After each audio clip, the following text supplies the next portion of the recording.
Genèse, la 50e session, les trois grands fleuves. Chers frères et sœurs en Christ, tous les membres des églises branches et des sanctuaires locaux, les téléspectateurs de GCN et tous les enfants de Dieu qui assistent au culte via Internet. Ceci est la 50e série de sermons sur la Genèse. Dieu lui-même a créé les quatre grands fleuves sur terre.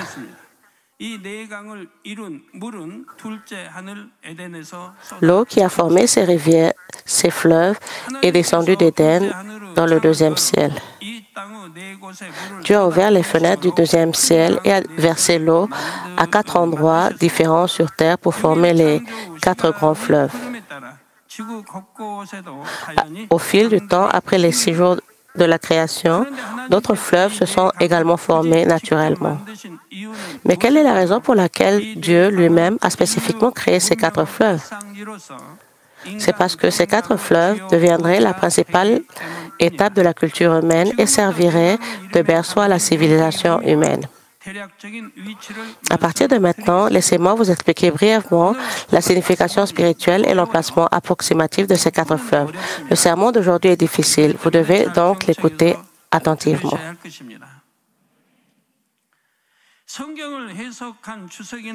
Les noms des fleuves et des lieux dans la Bible sont interprétés en fonction du mot hébreu, qui est l'étymologie de l'Ancien Testament. Bien sûr, nous pouvons prendre en considération le sens des mots hébreux. Cependant, si vous devez connaître la signification spirituelle que Dieu a donnée aux fleuves, vous pouvez pleinement comprendre cette signification. Il y a aussi des gens qui essaient de trouver le jardin d'Éden ou la source de ces quatre fleuves sur terre. Mais le jardin d'Éden et la source des quatre fleuves ne sont pas situés sur terre, mais dans le deuxième ciel. Peu importe les recherches que vous faites, avec des technologies de pointe, ils ne parviendront jamais à trouver l'un ou l'autre sur Terre. Le monde spirituel est dans une dimension complètement différente du monde physique. Maintenant, examinons le premier fleuve. Genèse 2, 11, 12 dit, « Le nom du premier est Pishon. C'est celui qui entoure tout le pays de Havila, où se trouve l'or. L'or de ce pays est pur. On y trouve aussi le bdellium et la pierre d'onyx. »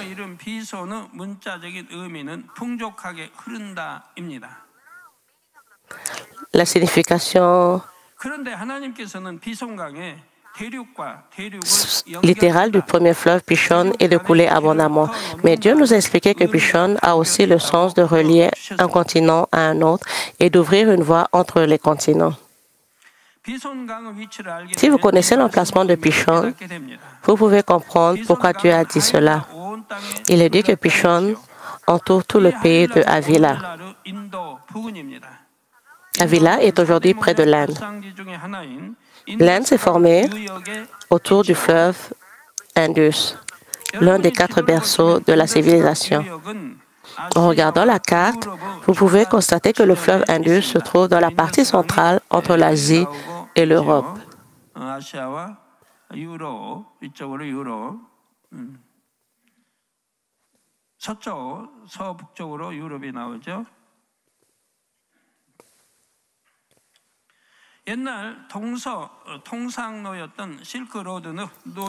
L'ancienne route commerciale Est-Ouest, connue sous le nom de la route de la soie, s'est développée autour de ce fleuve. Le Pishon que Dieu a créé n'est pas exactement le même que le fleuve Indus d'aujourd'hui. Au fil du temps, le débit du fleuve a considérablement changé. Mais l'emplacement approximatif est similaire à celui du fleuve Indus d'aujourd'hui. Ainsi, lorsque vous voyez l'emplacement, vous comprenez que la signification du nom est ouvrir une voie entre les continents. Cela dit également que dans le pays de Havila, il y a de l'or, du bdellium et de la pierre d'onyx.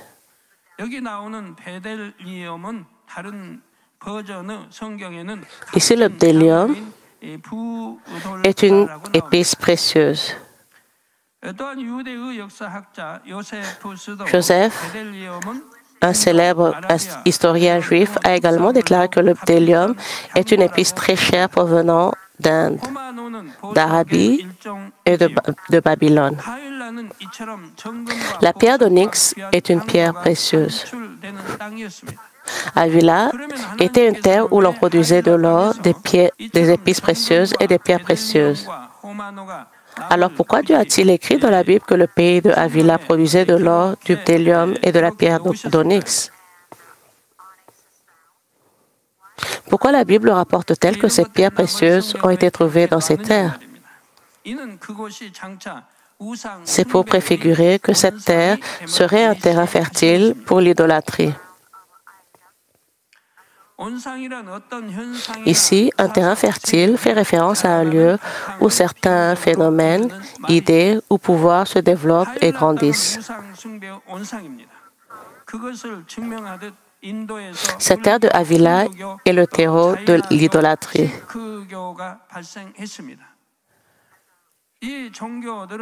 Et à partir de cette terre, le bouddhisme, l'hindouisme, le jaïnisme, le sikhisme se sont développés. Les adeptes de ces religions fabriquent des idoles et brûlent de l'encens devant elles. Certains documents de recherche indiquent qu'il existe 330 millions de dieux dans les mythes hindous. Il existe 330 millions de dieux. Et les gens ont peut-être du mal à se souvenir de tous leurs noms.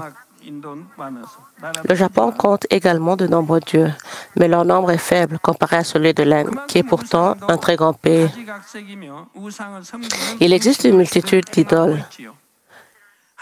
Les habitants de ce pays pratiquent toujours des rituels en leur honneur. Dieu savait d'avance que le pays de Avila, autour duquel coule le Pichon, deviendrait un lieu propice à l'idolâtrie, comme cela est dit dans Genèse 2, 11. C'est celui qui entoure tout le pays de Avila. Pichon était un grand fleuve qui coulait autour d'une vaste zone. Nous pouvons donc constater que la culture de l'idolâtrie s'est également développée sur cette vaste zone. Chers frères et sœurs en Christ, pourquoi Dieu a-t-il créé un si grand fleuve, sachant que l'idolâtrie serait endémique dans le pays de Avila? S'il n'avait pas créé ce fleuve, les gens ne se seraient pas rassemblés là et n'auraient pas créé autant d'idoles. Mais il y a une raison pour laquelle Dieu l'a fait. Dieu a voulu accomplir la culture humaine dans une justice parfaite.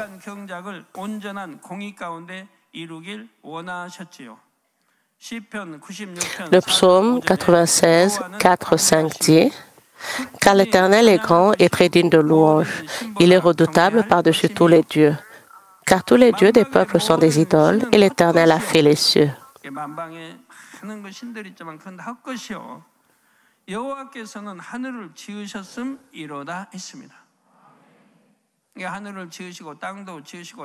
Le Créateur, celui qui a créé les cieux, la terre, les humains et toutes choses, est le seul vrai Dieu. Dieu notre Père, en qui nous croyons, est le seul vrai Dieu.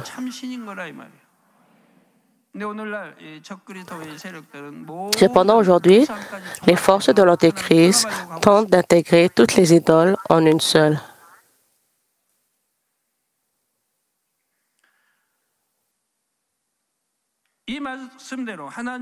Comme il est écrit, Dieu est le seul Dieu qui est très digne de louange. Mais Lucifer et les mauvais esprits veulent aussi recevoir l'adoration des hommes. Ils attirent les gens et leur font penser qu'il existe de nombreux autres dieux. Bien que tous les autres dieux soient faux et ne soient rien, Satan trompe de nombreuses personnes en les incitant à les servir. Servir d'autres dieux revient en réalité à servir Lucifer et les mauvais esprits. Dieu aurait pu empêcher la création de ces dieux et idoles dénués de sens. Alors pourquoi ne s'en est-il pas simplement débarrassé? Même s'il y a tant d'autres choses vides et dénuées de sens, Dieu voulait que les gens comprennent qu'il n'y a qu'un seul vrai Dieu. Dieu voulait que les gens recherchent et rencontrent Dieu par leur libre arbitre. Et s'il n'y avait pas d'autres faux dieux? Même si les gens servent Dieu, ce n'est pas entièrement de leur plein gré. S'il n'y avait qu'un seul Dieu, les gens devraient servir le seul Dieu sans avoir à discerner qui est le vrai Dieu. Si tel avait été le cas, Lucifer aurait pu protester auprès de Dieu en disant que ce n'est pas juste. Cela signifie que Dieu est en meilleur terme avec les gens que Lucifer. Dans un environnement apparemment bon, les gens ne servent pas et n'aiment pas vraiment Dieu. Nous pouvons le constater chez Adam et Ève. En fin de compte, ils n'ont pas véritablement aimé Dieu et ont mangé du fruit de l'arbre de la connaissance du bien et du mal, trahissant ainsi Dieu. Il est très important de maintenir la justice de la culture humaine. C'est pourquoi Dieu n'a pas empêché la création de nombreux faux dieux. Par exemple, David a commis un crime quand il devint roi.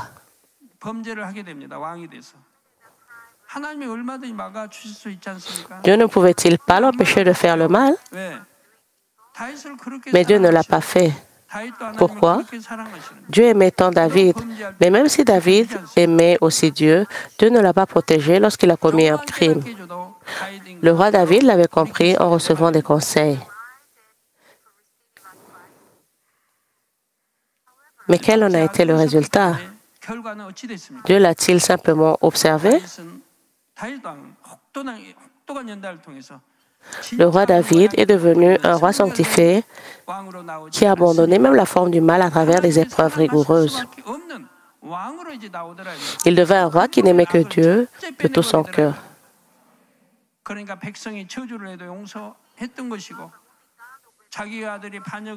Le roi David parvint à dissiper le mal qui le rongeait profondément. Il pardonna donc au peuple, même s'il le maudissait, et demanda à ses sujets et généraux de ne pas tuer son fils, qui se rebellait et souffrait de toutes les indignités.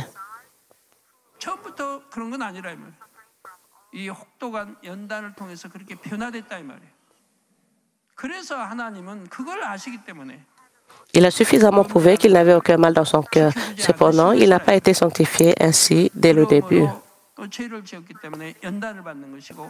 Au travers du raffinement, il a été transformé et Dieu le savait et ne l'a pas empêché de faire le mal.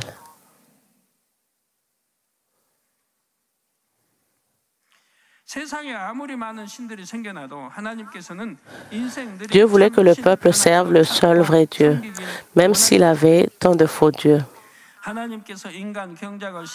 Le but de Dieu, en commençant la culture humaine, était d'obtenir des enfants qui rechercheraient et croiraient en Dieu par eux-mêmes.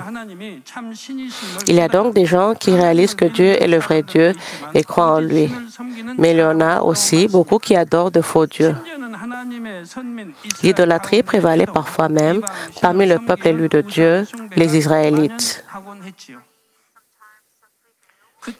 Et à chaque fois, Dieu a montré qu'il est le vrai Dieu, le vrai et seul Dieu, à travers ses prophètes.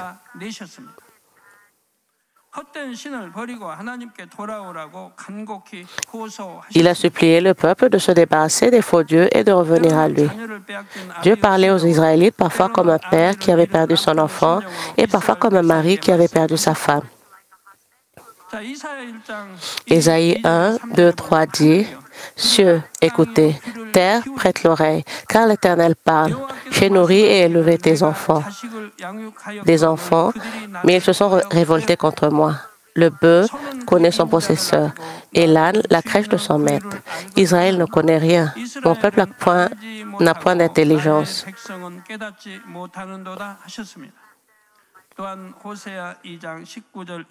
Osée 2, 19, 20 dit « Je serai ton fiancé pour toujours. Je serai ton fiancé par la justice, la droiture, la grâce et la miséricorde. Je serai ton fiancé par la fidélité et tu reconnaîtras l'Éternel. »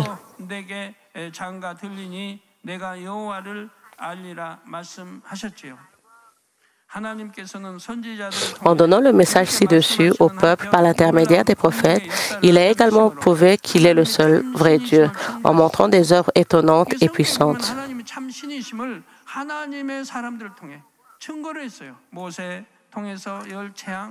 Dieu a fait ses preuves à travers son peuple, Moïse et les 10 plaies. Élie et le feu descendit du ciel. Élisée et toutes sortes de miracles et de prodiges. Le Jourdain s'est fondu et les murs de Jéricho sont tombés. Par Josué, Pierre et l'apôtre Paul dans le Nouveau Testament, par ses serviteurs bien-aimés de Dieu, il a fait savoir au peuple qu'il est le seul vrai Dieu.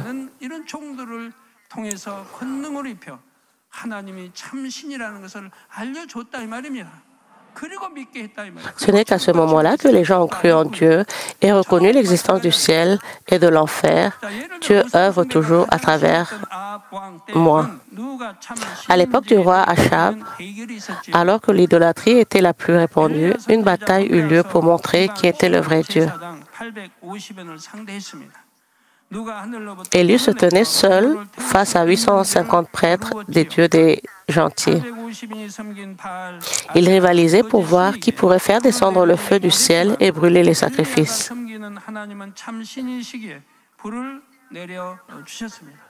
Baal et Astarté, dieux que servaient les 850 prêtres, ne purent pas faire descendre le feu, car c'était de faux dieux. Mais le Seigneur, le Dieu Tout-Puissant d'Élie, envoya le feu. 1 Roi 18, 39 dit, « Quand tout le peuple vit cela, ils tombèrent sur leur visage et dirent, « C'est l'Éternel qui est Dieu, c'est l'Éternel qui est Dieu. » Dieu a montré qu'il est le vrai Dieu à différentes époques par l'intermédiaire de ses prophètes. Mais comme Israël n'écoutait toujours pas, Dieu détourna son visage d'eux. Le résultat fut la guerre, la famine, la maladie et d'autres formes d'épreuves qui s'abattirent sur eux. Lorsqu'ils éprouvaient des souffrances insupportables dans les épreuves, ils recherchaient à nouveau Dieu. Alors Dieu guérit et restaura Israël.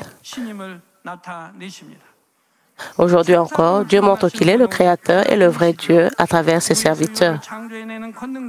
Seul Dieu contrôle la vie et la mort, ainsi que la bénédiction et les malédictions. La puissance de créer des choses à partir de rien appartient également à Dieu le Père. Psaume 62, 11 dit, « Dieu a parlé une fois, deux fois j'ai entendu ceci. C'est que la puissance appartient à Dieu. » La puissance appartient à Dieu.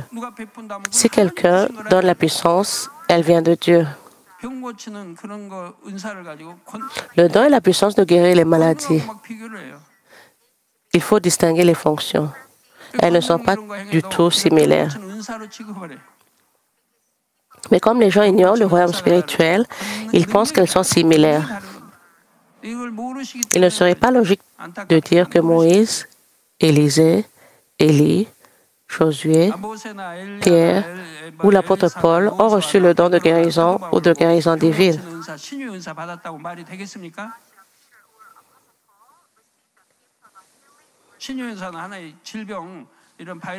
Tuer toutes sortes de microbes est appelé le don de guérison divine.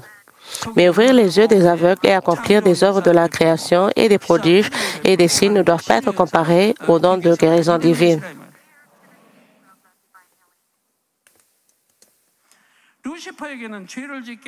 Lucifer a le pouvoir de pousser les gens à pécher, mais il n'a pas le pouvoir de créer.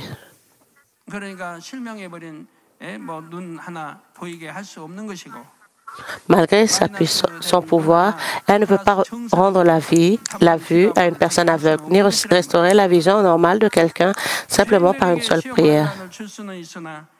Elle peut donner des épreuves et des tribulations aux pécheurs, mais elle ne peut pas donner la vie et le bonheur aux humains. Cela signifie donc que l'ennemi, le diable et Satan n'a le pouvoir que d'apporter des épreuves, tribulations, désastres et maladies chaque jour. Mais le peuple de Dieu apporte le véritable bonheur et la joie, ouvrant la voie à la vie éternelle. C'est pourquoi ceux qui ont la bonté et la vérité dans le cœur rechercheront le seul vrai Dieu et le serviront, même s'il existe plusieurs dieux dans ce monde. Dieu prend ces gens qui viennent devant lui comme ses enfants et leur donne la vie éternelle et le ciel. Genèse 2.13 mentionne le nom du deuxième fleuve et une brève description de son emplacement. Le verset dit, « Le nom du second fleuve est Guion. C'est celui qui entoure tout le pays de Cush. » Le sens littéral de Gihon est d'être plein et de déborder. Le sens spirituel est de se vanter et d'être fier d'eux. Le sens littéral est débordant. Le sens spirituel de Gihon est se vanter et être comparable. Pourquoi Dieu a-t-il attaché une telle signification à ce fleuve? C'est parce qu'il savait d'avance que la civilisation issue de ce fleuve serait excellente. Il est dit que Gihon entoure tout le pays de Cush. Il coulait également sur une vaste zone, tout comme le premier fleuve Pishon. Alors où est Cush? Cush est aujourd'hui l'Éthiopie, mais le Cush de la Bible désigne une région plus vaste que l'Éthiopie. Les gens considèrent toute la zone entre le Nil et la mer Rouge comme Cush. Vous regardez les images du Nil et de la terre Cush.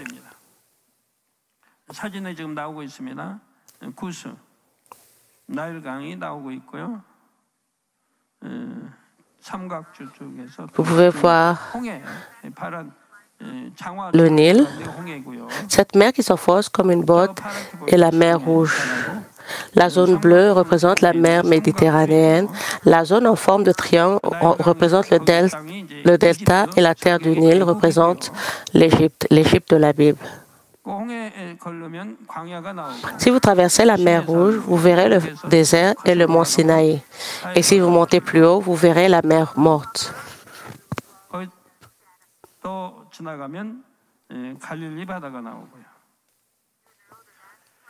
Vous connaissez la mer morte, n'est-ce pas? Si vous passez par là, vous verrez la mer de Galilée. Aujourd'hui, le Nil coule autour de cette zone. Le Nil est formé par la combinaison de plusieurs sources. Tout d'abord, le Nil blanc du Soudan et le Nil bleu d'Éthiopie se rejoignent. Puis, une autre source venue d'Éthiopie, la rivière Atbara, la rejoint. Comme le Nil entre en Égypte, il n'y a plus d'affluent. Il coule vers le nord et atteint la Méditerranée.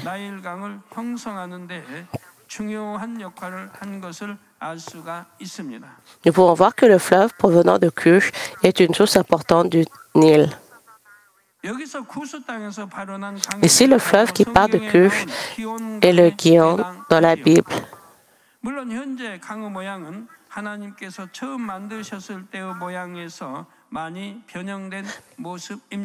Bien sûr, le fleuve aujourd'hui est très différent de celui qu'il était lorsque Dieu l'a créé. Là où de grands fleuves se jettent dans la mer, les sédiments du fleuve forment un delta. La zone du delta est très fertile et de nombreux animaux et plantes peuvent y vivre et y pousser autour.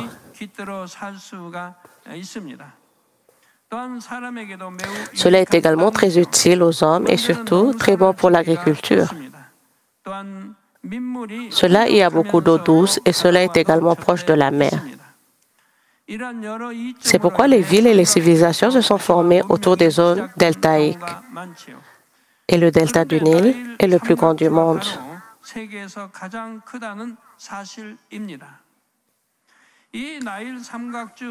Autour de ce delta du Nil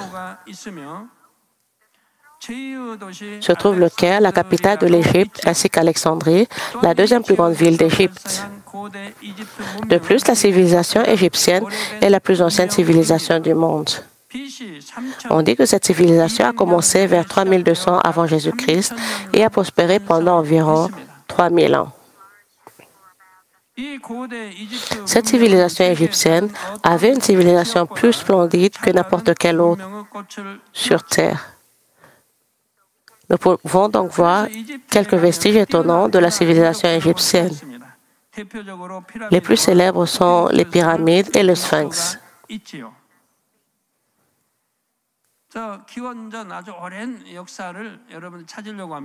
Si vous souhaitez en savoir plus sur la très longue histoire de la vous pouvez la découvrir en visitant le musée égyptien ou en visitant les sites historiques. L'histoire de la Grèce n'est même pas proche de celle de l'Égypte.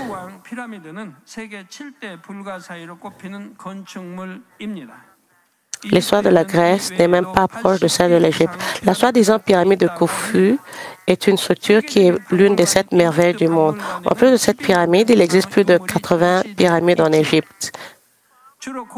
Au musée d'Égypte, plus de 12 000 reliques sont exposées. Il s'agit pour la plupart de vestiges des anciens royaumes d'Égypte et il faudrait plusieurs jours pour les voir tous en détail.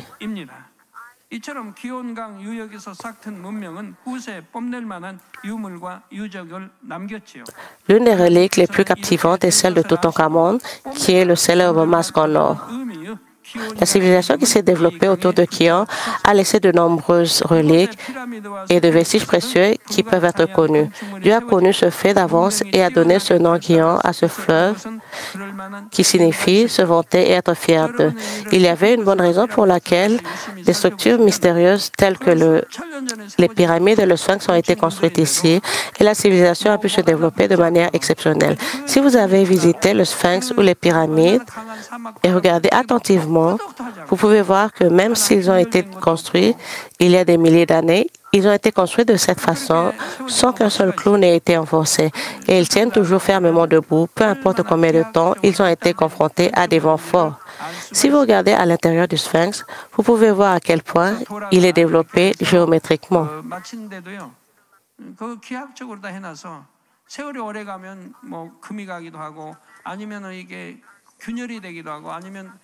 공간이 벌어지기도 할 텐데 그러면 그 건물 자체가 흔들리고 좋지 않을 텐데 그 많은 세월이 흘렀어도 얼마나 정확하게 맞춰 있는지요.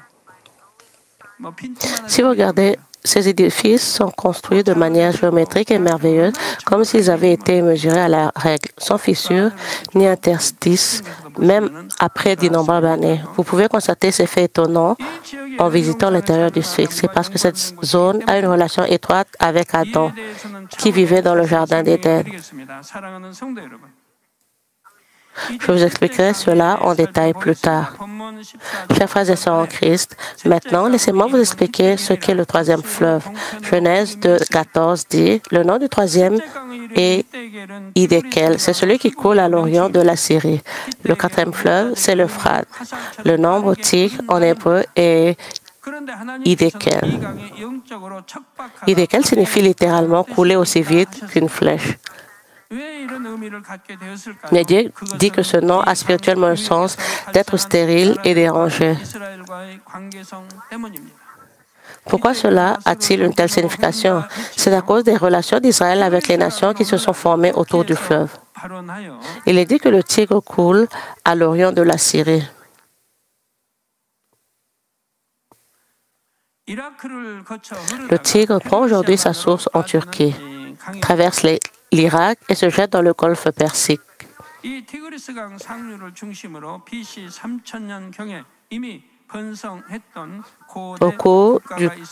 Au cœur du cours supérieur du Tigre se trouvait une nation qui prospéra vers 3000 avant Jésus-Christ, la Syrie. La Syrie occupait cette région avant même la naissance d'Abraham. La ville de la nation d'Assyrie est également Assyrie. Et aujourd'hui, nous pouvons trouver le Tigre sur la rive droite de la Syrie.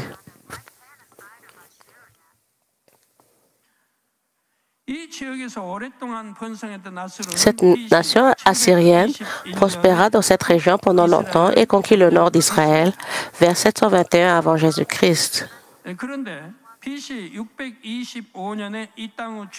Mais en 625 avant Jésus-Christ, la possession de cette terre changea lorsque Babylone prit le pouvoir. Babylone étendit son pouvoir et conquit même le sud de la Judée en 886 avant Jésus-Christ.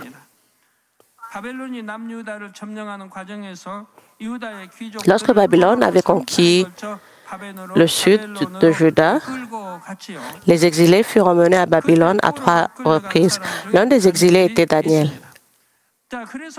C'est pourquoi dans le livre de Daniel, il est question du tigre Hiddekel. Daniel 10:4 dit, le 24e jour du premier mois, j'étais au bord du grand fleuve qui est Hiddekel. Mais à cette époque, le propriétaire de cette terre passa de Babylone à la Perse. Babylone fut conquise par la Perse en 539 avant Jésus-Christ. Ainsi, la terre d'Israël fut également gouvernée par la Perse jusqu'en 330 avant Jésus-Christ.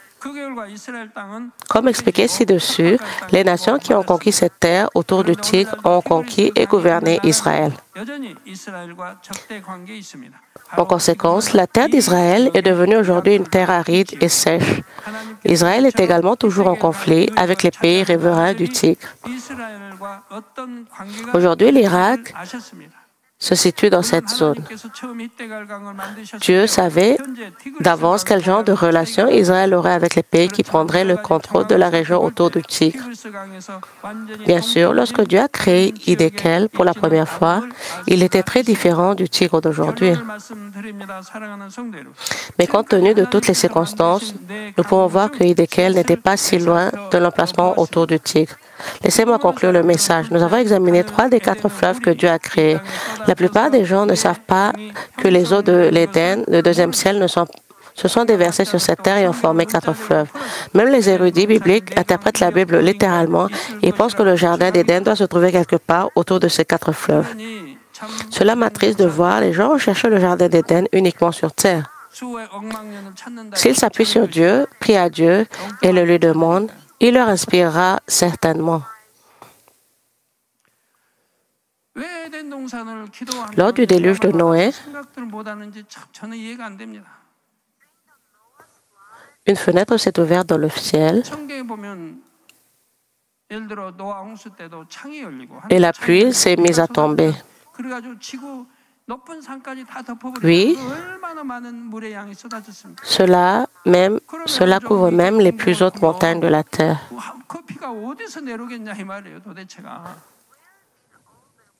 Cela avait assez d'eau pour couvrir la terre. D'où venait toute cette eau? Maintenant que la science et l'astronomie se sont développées, les gens comprennent qu'il existe d'autres dimensions de l'espace. D'où vient la manne dans la Bible pendant l'Exode? Il fait très froid en altitude, avec une température de moins 100 degrés Celsius. Donc, si vous prenez l'avion, on dit qu'il fait moins 72 degrés Celsius à l'intérieur de l'avion.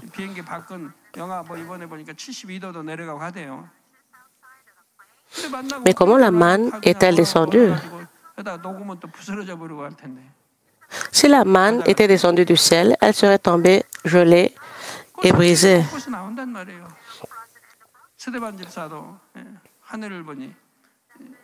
Le diacre Étienne leva les yeux vers le ciel et vit les cieux ouverts et notre Seigneur debout à la droite du royaume de Dieu. Et le Seigneur montant et disparaissant dans les nuées. Pourquoi le Seigneur est-il monté dans les nuées? On pourrait penser qu'il continuerait à monter, mais pourquoi a-t-il été recouvert par les nuages et a-t-il disparu dans les nuages? Si vous réfléchissez à cela de manière globale, les gens devraient se rendre compte de quelque chose, mais ne savent rien. Comment expliquer les ovnis? Même si la science progresse, leur explication reste floue.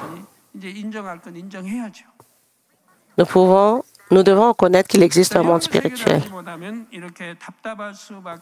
Nous ne pouvons pas avoir de réponse si nous n'avons pas de compréhension du royaume spirituel.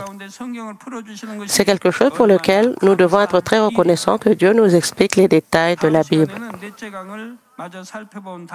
Lors de la prochaine session, nous terminerons par le 4e et le dernier fleuve, puis nous retournerons au Jardin d'Éden.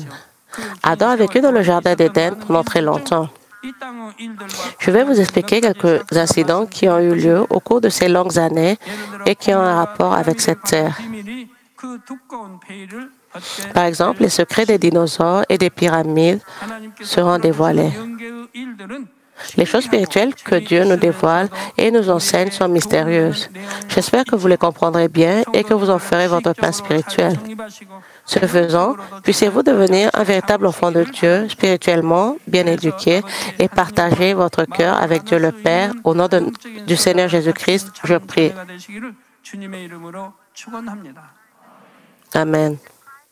들으신 말씀을 생각하시며 다 함께 기도하시겠습니다. Prions 할렐루야 주님, que nous allons garder 말씀이 우리의 믿음이 la 되고 parole d'aujourd'hui 힘이 되게 en nous. 도와주시기를 원합니다. 하나님께서는 창세 전부터 참자녀를 얻기 위한 계획 가운데 큰 강들의 위치와 의미를 정하시고 인간이 스스로 자유의지를 따라 선택하며 천국에 이룰 수 있도록 Que nous puissions prendre le sermon d'aujourd'hui comme notre pain spirituel. Le sermon d'aujourd'hui était au sujet des 4 grands fleuves que Dieu a fait au début et dans la signification spirituelle. Et nous avons compris cela. Quand nous recevons la prière du pasteur titulaire pour les malades sur la vidéo, posez vos mains sur le parti malade ou les parties malades de votre corps. Et si vous n'êtes pas malade, posez vos mains sur votre torse. Alléluia, Dieu Tout-Puissant, notre bien-aimé Père. S'il te plaît, pose tes mains sur tous les croyants qui reçoivent cette prière maintenant. Montre tes œuvres qui transcendent le temps et l'espace à ceux qui reçoivent cette prière via GCN, Internet et la télévision, par satellite dans les églises branches et les sanctuaires locaux, ainsi qu'à tous les autres enfants de Dieu dans le monde. Donne-leur la foi pour croire de tout leur cœur. Chasse les pensées négatives et les doutes et chasse tous les tests et épreuves. De la tête aux pieds, tous les entrailles, articulations, nerfs, tissus et cellules, quelle que soit la partie malade, brûlez avec le feu du Saint-Esprit et la lumière originelle. Au nom du Seigneur Jésus-Christ, je commande l'ennemi, le diable et Satan, que toutes les maladies, germes et virus et infirmités disparaissent, que la lumière soit. S'il te plaît, brûle toutes leurs maladies terminales et incurables avec le feu du Saint-Esprit. Chasse toutes les maladies endémiques, dont la malaria, le paludisme. Toutes les maladies contagieuses, y compris le rhume, la grippe et la fièvre, disparaissaient. Protège-les de toutes sortes de germes et de virus. Guéris-les de toutes sortes de cancers de l'estomac, du poumon, du foie, du sein, de l'utérus et de l'intestin, le sida, la leucémie, l'apoplexie cérébrale, l'hypertension et l'hypotension artérielle, le diabète, les problèmes de thyroïde, les maladies cardiaques, pulmonaires et maladies de femmes, ainsi que toutes les inflammations disparaissaient. Guéris-les de la polio, des accidents vasculaires cérébraux, de l'arthrite et des hernies discales, maux de tête, maux de dos, névralgie et toutes sortes de douleurs disparaissaient. Épilepsie, autisme, dépression, névrose et autres maladies mentales disparaissaient. Toutes sortes de paralysies, soyez déliés. Levez-vous, marchez, sautez, que les yeux puissent bien voir, que les oreilles puissent bien entendre, que les aveugles voient, les sourds entendent et les muets parlent. Guéris-les des séquelles de toutes sortes d'accidents. Restaure leurs os brisés, restaure-les des brûlures. Permets que la chaleur et la sensation de brûlure disparaissent. Père, qu'il ne reste aucune cicatrice. Soyez purifiés de toutes sortes de dépendances à la drogue, d'empoisonnement et de toxicomanie. Permets que les nerfs, tissus et cellules mortes soient régénérés. Redonne vie aux morts. Donne-leur la bénédiction de la conception. Recevez la bénédiction de la conception. Au nom de Jésus-Christ, je commande à l'ennemi, le diable et Satan, au maître de la puissance de l'air, aux forces maléfiques des lieux célestes et à leurs serviteurs, disparaissez. Disparaissez, esprit mauvais, impur, de fausseté et trompeur. Esprit de séparation et toutes les forces des ténèbres, délie les liens des ténèbres. Ténèbres, disparaissez. Que la lumière soit. Dieu le Père, donne-leur la force de s'écrier dans la prière et la puissance de se débarrasser des péchés et de se sanctifier. Comme leurs âmes prospèrent, que tout aille bien pour eux et que leur famille soit évangélisée. Protège-les de toutes sortes d'accidents et de catastrophes tout au long de cette famille et bénis-les pour qu'ils mènent une vie prospère sans aucun problème. Avec le feu ardent du Saint-Esprit, de l'armée céleste et des anges, et avec tes yeux ardents, protège tous tes enfants, leurs familles, leur lieu de travail et leur commerce. Donne aux étudiants la sagesse et la compréhension, et donne-leur l'enthousiasme et la ferveur pour étudier ardemment. S'il te plaît, garde leur cœur et leur pensée des choses de ce monde et permets qu'ils puissent aimer Dieu avec plus de ferveur. Que tes enfants mangent, boivent ou quoi qu'ils fassent, permets qu'ils puissent le faire en vivant une vie qui te glorifie, Dieu le Père. Qu'ils soient capables de témoigner du Dieu vivant en disant « J'ai rencontré et expérimenté Dieu et j'ai reçu ses réponses et ses bénédictions. » Dieu notre Père, merci.